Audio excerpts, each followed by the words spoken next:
They said I gave up, that I threw away something real for something silly. They didn't ask why. I guess it was easier to assume. Before long, they stopped being curious and just started narrating my life like they knew how the story ended. But the truth? It was quiet, not flashy or dramatic. Just sitting there, steady, waiting for someone to listen. If you believe that strength doesn't always come with a shout, or that some stories need time to unfold, stick around. Subscribe, because sometimes the biggest wins are the ones nobody noticed coming. I'm Kathy Osoni, 31. I rent a cramped apartment above a little bookstore in Seattle that smells like old pages and fresh espresso. I brew my own coffee, I cover my own bills, and somehow I still carry the unofficial title of family disappointment. Once I was going to be a doctor, the one who had it all figured out. The overachiever, the show-off, the one who made everyone else feel like they weren't doing enough. At least, until I stopped fitting that mold. I walked away from med school in my second year. No scandal. No shocking twist. Just burnout that crept in so slowly I didn't even realize how empty I felt until I couldn't fake it anymore. I smiled my way through holidays, but I was crumbling inside. When I left, my dad didn't call. My mom cried in secret and told relatives I was taking some time. My brother Bradley? He slipped into my old spotlight without breaking stride. Finance degree, fancy job, a future in-laws approved fiancé. He became their new gold standard. And me? I started showing seniors in my neighborhood how to use email and FaceTime. Not for glory. Not for a career. Just to feel useful again. Just to fill my days with something that mattered to someone. At first, it felt like I'd failed in high definition. Like I'd gone from saving lives to fixing printers. But slowly, quietly, it started to feel like I was building something real. What began as casual coffee shop lessons turned into library meetups, which grew into online classes. Then came the platform. I named it Elderbright. The idea was simple: help older adults stay connected in a world that moves too fast and talks in code. We taught the basics: how to video chat, send emails, do online banking, stay safe online. Even how to sniff out fake news before it gets passed around like gospel in the family group chat. It wasn't flashy, but it mattered. One week, I spent 40 minutes helping an 83-year-old firecracker named Mrs. Luke get her Zoom mic working. 2 hip replacements, 0 patience for tech. She called me sugar and declared her laptop possessed. But when her son's face popped up on screen, he lived 3 states away. She gasped and whispered, "You just brought my baby home." You won't read about that in TechCrunch. But that's the stuff that changes people. 3 years in, Elderbright had over 80,000 active users. We were partnering with state programs. Nonprofits were lining up, asking when we'd come to their town. We were helping people, not in a big, flashy startup way, but in a real, everyday human way. But in my family's eyes, I was just doing something online. Something with old people and computers. They never asked about it. Never asked me. Never told me they were proud. I guess when you stop chasing the dream they picked for you, they stop seeing your success as success. One Sunday, over dinner, Mom passed the roast beef and said to Bradley's fiancé with a little smile, "Bradley's always been the focused one. Kathy, well, she's more of a wanderer." I didn't argue. Just kept cutting my carrots, smiled like I didn't hear it. Because when you're the one who let everyone down, that's what you do. You shrink. You stay civil. You disappear. But something was coming, something that would shift everything. And it would start with a name I hadn't heard in years, said by someone who didn't have a clue who I really was. Funny, isn't it? I'd spent years building a space where strangers felt seen and valued, but I still couldn't get my own family to ask a single honest question about my life.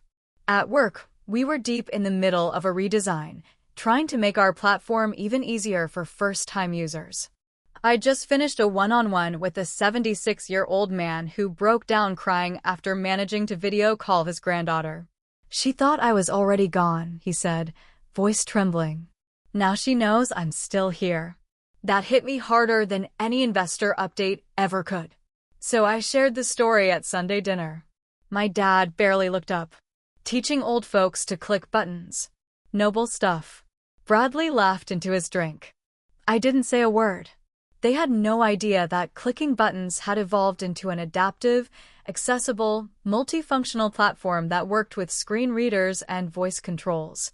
They didn't know we had one of the highest engagement rates in our industry, or that we were being piloted in state-run centers across the country. But I never told them. Because when the world calls you a failure, you either spend your life arguing, or you go out and build something too undeniable to ignore. 2 weeks before Bradley's engagement party, I got an email. Subject line: Lori C. Testimonial submission. Lori, as in Bradley's fiancée. I opened it. It was a short video, part of our Stories That Shine campaign. In it, Lori sat beside a beaming older woman. "This is my grandma, Tiffany," she said. After my grandpa passed, she was really struggling. But Elderbright helped her stay connected. We video chat every week now. She even figured out online grocery shopping. It gave her back some confidence. And gave us more of her. I just stared at the screen. Lori had no idea the woman behind Elderbright was the same free spirit who sat across from her at family dinners. She didn't recognize my name, just knew her grandmother was better off because of something I built. I played the video again. And then one more time. At the end, her grandmother looked straight into the camera and said, "Thank you, Kathy. You helped me feel human again." That night, my phone rang. It was my mom. "Don't forget the engagement dinner is Saturday. We want everything just right," my mom said over the phone, like it was a business transaction. I wasn't even sure if I should come, I replied, keeping my voice steady. She hesitated, just for a second too long, then said, "Why wouldn't you?" "Because I don't really feel like I fit in." There was a pause. A quick silence that said more than anything else. Then she added, "Just, maybe don't bring up your website too much, okay? Lori's family is very polished. Ivy League crowd." I almost laughed. Understood. No button talk. She didn't catch the sarcasm. After we hung up, I sat by my window, watching the city blur through the rain, all glowing reds and smudged yellows. She had no idea Lori, the fiancée she was so eager to impress, had sent in a heartfelt testimonial, thanking me for helping her grandmother reconnect with the world. And I wasn't planning to tell her. Not yet. Sometimes, it's best to let the truth show up on its own terms. The week of the engagement party, I ignored the RSVP card, like it was a test I hadn't studied for. I knew they expected me to show up, smile, and blend into the background, like wallpaper no one talks about but everyone expects to be there. I told myself I'd go for Lori. For Tiffany, her grandma. Not for my parents. At a cousin's barbecue the weekend before, someone turned to me and asked, "Still messing around with that little internet thing?" I smiled, gave a small nod, bit the inside of my cheek. My mom was standing right there. She didn't say a word. Didn't mention the team I led or the grant we'd just won or the thousands of users on the platform. She just offered the guy another spoonful of potato salad. And I stood there, paper plate in hand, pretending like I didn't feel myself getting smaller. That was the last time I'd shrink for their comfort. Back at work, we were locking in a deal with the Washington State Library System. Elderbright was going to launch in 12 rural branches, places where internet access was rare, but isolation was common. This was real. This was impact. Meanwhile, my mom was sending me emails titled "Dress Ideas," with notes like, "No black. No pantsuits. Something softer this time. Feminine." I stared at the screen like it had insulted me. Control. That was her game. Especially when it came to women who didn't play by her rules. Friday, the day before the party, I grabbed coffee with our newest intern, Caleb, a 19-year-old coder who asked 100 smart questions about how we design interfaces for older users. Halfway through our chat, a woman at the next table leaned over. "Sorry to interrupt. Are you Kathy Osoni?" The one behind Elder Bright. I blinked. Yeah, that's me. She lit up. My dad uses your site. He's obsessed. Sends me memes now, can you believe that? I didn't even know he knew what a meme was. Caleb looked at me like I'd just pulled a sword out of a stone. You didn't say people recognize you. They usually don't, I said with a small smile. But inside, I felt it. The momentum. The slow, steady hum of something starting to matter. Podcast invites. More testimonials. A buzz that had nothing to do with my last name. Outside my family, I wasn't invisible. I was building something that was finally being seen. That night, I couldn't sleep. I lay awake thinking about Lori's video. The way she looked at her grandmother, the emotion in her voice. She didn't know me, but she trusted something I built out of the ashes of my old life. That kind of trust, it's real. It's earned. And unlike the approval I'd spent years chasing, it couldn't be taken away. At 3 a.m., I got out of bed and pulled out a dress. Not black. Not a pantsuit. A deep emerald green, clean lines, sleeveless, simple but strong. It felt like mine. I slipped Lori's video onto a USB drive, not to show anyone. Just to have in my pocket. A quiet reminder that what I'd built had weight. That even in silence, it had reached someone. The restaurant was all glass and soft gold lighting, the kind of place where the plates were square and the bread came with truffle butter. I got there 10 minutes early. I always do. My mom's eyes widened when she saw me. Oh, you came. You asked me to, I said, evenly. Well, good. The words were fine. The look she gave my dress said otherwise. Like it was a little too bold, a little too much me. I found my seat at the end of the table. Out of the spotlight. Just how they liked it.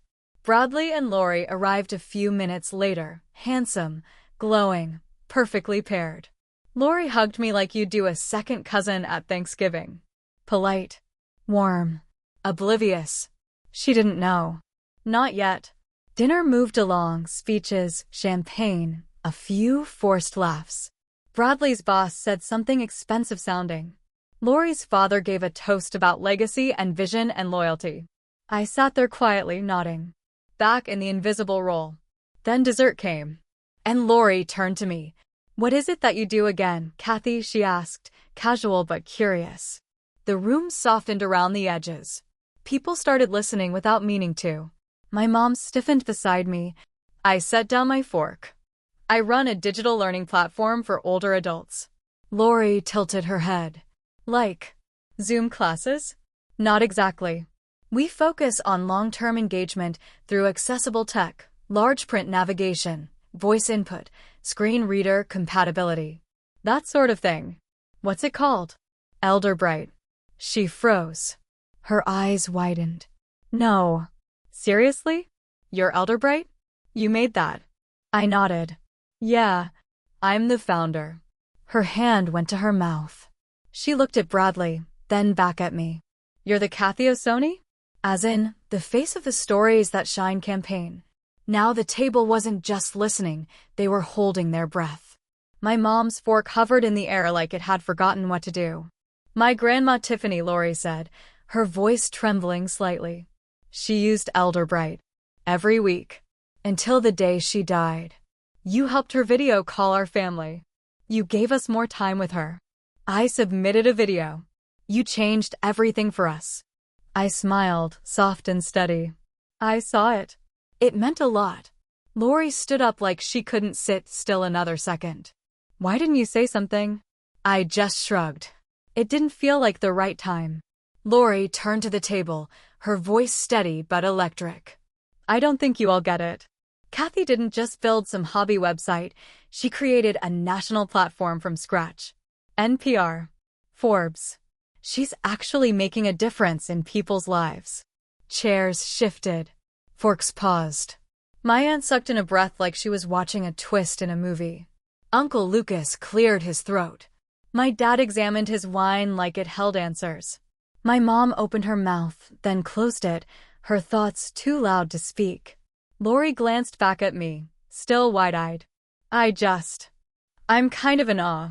You helped my grandma believe in herself again. She used to say technology made her feel stupid. Then she found your site, and suddenly she was scheduling video calls and teaching her bridge group how to use grocery apps. She slowly eased back into her chair, like the weight of that realization needed time to settle. Bradley leaned over, voice low. I had no idea. You never asked, I said. No heat in it. Just truth. The silence that followed didn't feel like tension anymore. It felt like recalibration. Like people realizing they'd missed something important. And for the first time in a long while, I wasn't the extra. I was the headline. Not because I made noise. Not because I demanded space. But because the truth finally stood up on its own and spoke louder than all their assumptions. That night, I went home with a feeling I couldn't quite name. It wasn't pride. It wasn't triumph. It was quieter than that. Like exhaling after holding your breath too long. The next morning, I woke up early. My phone buzzed. Bradley. I'm sorry I never asked. Just that. No emojis. No disclaimers. I stared at it for a moment, then set it down. Not out of anger. Just. I didn't feel like translating his guilt into something comforting. Not this time. That afternoon, my mom called. Twice. I let both go to voicemail. I didn't want to hear her minimize it. Or reframe it. Or tell me she meant well. I just wanted the moment to stay intact. Whole. That evening, I walked down to the pier. The air was cool and clean, the sky smeared with fading gold. Boats rocked gently in the water like they were waiting for something. The world felt paused. I thought about Lori's expression, how stunned she looked, not because I was famous, but because something I made had truly mattered. That look meant more than applause ever could. And I thought about the years I spent folding myself up to fit inside their expectations, trying to be less so they wouldn't flinch. But now I knew better. Their silence was never about me. It was about them not knowing how to see something they didn't understand. 2 days later, a letter showed up in my mailbox. Actual paper. My name written in my mother's handwriting, something I hadn't seen in years. Dear Kathy, I watched the video Lori sent me. I cried. Not because I didn't know what you had built. Because I realized I never asked. I was so focused on the path you stepped away from. I never paid attention to the one you were carving on your own. You've done something this family has never quite known how to do. You failed. And then you kept going. And somehow, through all that, you helped other people find their voices. You helped me find mine. Love. Mom. I read it twice. Then again. Then I folded it gently, without drama, and slipped it into the drawer by my desk. Not to display. Not to prove anything. Just to keep. Because I didn't need it to shout anymore. The proof was already in my days. That weekend, I gave a talk at a small community tech conference. No stage lights. No fancy production. Just 60 folding chairs in a local rec center, and people scribbling notes like what I had to say might actually change something. I told the truth. I wasn't born for this. I didn't have a business plan. I was just someone who broke down and then built something better out of the pieces. When they stood to applaud, I didn't cry. But I smiled. Not politely. Not nervously. I smiled like someone who'd finally made peace with their own story. 3 months later, Lori asked me to lunch, not as Bradley's fiancé, not as family. As someone who believed in what I was doing. We met at a corner cafe on Capitol Hill. The kind of place where the coffee's strong and the sunlight lingers. She already had a notebook open, pages filled with ideas. I've been thinking, she said. There's a foundation I work with. They support women-led startups focused on impact. I showed them your work. She pushed the notebook toward me. Inside were connections, funding leads, names I recognized. If you're ready to grow this thing, I can help. I looked at her and said, you don't owe me anything. She shook her head. This isn't a favor. This is belief. You gave my grandmother something no one else could. I just want to help you give that gift to more people. And for once, I let someone believe in me completely. No shrinking. No dodging. Just, yes. That summer, Elderbright launched its first nationwide push. We called it Digital Dignity, free programs in libraries, mobile workshops in rural towns, digital skills training for seniors, veterans, anyone the internet had left behind. We hit 250,000 users. One day, an email came in from a man in Montana. I'm 92. Your site helped me apply for a passport. Next month, I'm flying for the first time in my life to meet my great-granddaughter. You gave me that first step. Thank you. I sat with that message. Not as a trophy, but as a reminder. Every quiet thing we do still echoes. At Bradley and Lori's wedding, I wore a navy jumpsuit. Nobody blinked. My mom introduced me to her friends as my daughter Kathy. She runs a national initiative that helps older adults connect online. Not quite accurate, but it was something. Later, she found me standing alone with a glass of lemonade. She didn't say much, just looked at me like she was seeing clearly for the first time. You always walked your own way, she said. I used to think that meant you were lost. Now I get it. You were just ahead of the rest of us. We didn't hug, but we stood close. And that was enough. As the night wore on, I stood beneath a web of string lights, watching strangers become family on the dance floor. Bradley walked over, hands in his pockets, slightly awkward, like he didn't know what to say. Lori says you're speaking at Google soon. That true? Yeah, I said. Next month. He grinned. You gonna brag about being my sister? I raised an eyebrow. You gonna brag about being mine? We both laughed. And just like that, the past finally let go. 2 weeks after the wedding, I mailed Bradley and Lori a small padded envelope. No card. No branding. Nothing to draw attention. Just a short note, written in ink that wobbled slightly from a late night, and a full heart. And a USB drive tucked inside. What was on it? A tailored build of Elderbright customized entirely for the care home where Lori's grandmother had spent her last few years. Unlimited access, no strings attached. Tech support on call. Designed to fit that community like it had always belonged there. I didn't tell anyone. There was no newsletter mention. No blog post. No gifted by line. Just the note, folded carefully. Some bonds don't need explanation. Thank you for being part of one that mattered. Lori called the next morning. Her voice was raw when I answered, like it had been catching on something all night. She didn't launch into thanks or small talk. She just exhaled and said, barely above a whisper, "You didn't have to do that." "I know," I said. "That's why I did." Later that day, I taped a new quote to the fridge. I'd read it somewhere months back and couldn't shake it. People will call it failure until they start asking for the blueprint. No name at the bottom. Just the truth, plain and quiet. I stood there for a moment, looking at my own reflection in the stainless steel. A little tired, a little older, but there. Steady. Real. And for the first time in a long while, I didn't feel like I needed the world to validate it. The light I'd been chasing had never been theirs to give. It was mine all along. So now I'll ask, where are you watching from today? Really? I'd love to know. Whether it's a city skyline or a quiet town with one blinking stoplight, share where you're listening from. And if this story stirred anything in you, say that too. You never know who might be reading your words, needing to feel less alone. If something in this journey landed for you, if you believe in soft wins, in the power of starting again, in quiet momentum, go ahead and subscribe. There's more to come. More truth. More stories that aren't rushed or polished, but real. And I'd be honored to walk a little farther with you. Thank you for spending your time here. Until next time. Stay curious, stay human, and please remember, you're not behind. You're becoming.